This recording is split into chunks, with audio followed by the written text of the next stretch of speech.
Every 4 years, the World Cup inspires millions. A sporting spectacle loved the world over, crowning only one nation. An epic event started with a single kick.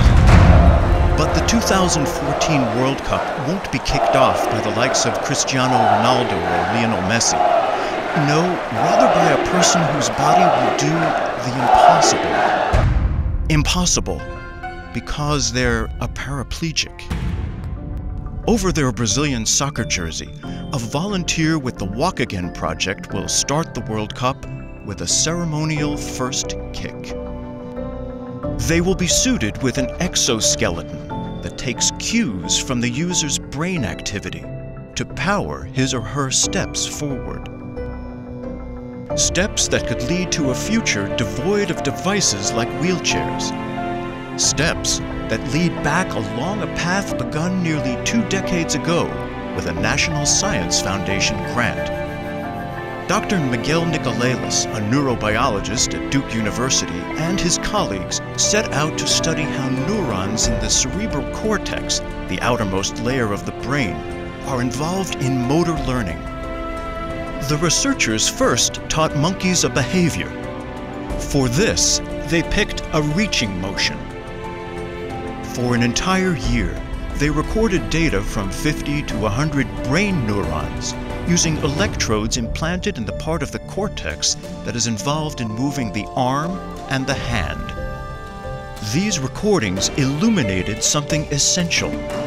Behind the monkey's throwing motion were consistent patterns in brain activity, the same pattern each time the monkey moved its arm.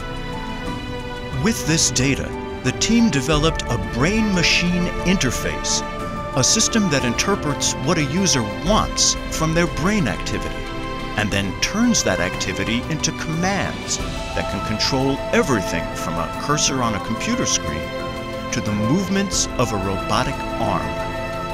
The team's brain-machine interface could now read the monkey's brain activity in real time, and in 2000, a monkey controlled a robotic arm at Duke University.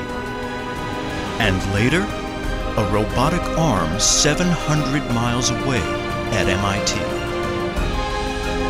It's one thing to interpret a consistent brain pattern when a monkey moves its arm, but another step would take this research even further. Later, a macaque monkey wearing an updated brain-machine interface used a robotic arm to grasp for virtual objects. A monumental achievement because the monkey did so without moving its own arm. The macaque simply thought about moving its arm. The brain-machine interface interpreted this brain activity, and the robotic arm performed the action. Because paraplegics can't physically move their legs, this basic research will be essential for Dr. Nicolelis and the Walk Again project's steps forward. The World Cup's exoskeleton will use an EEG cap rather than implanted electrodes to read brain activity.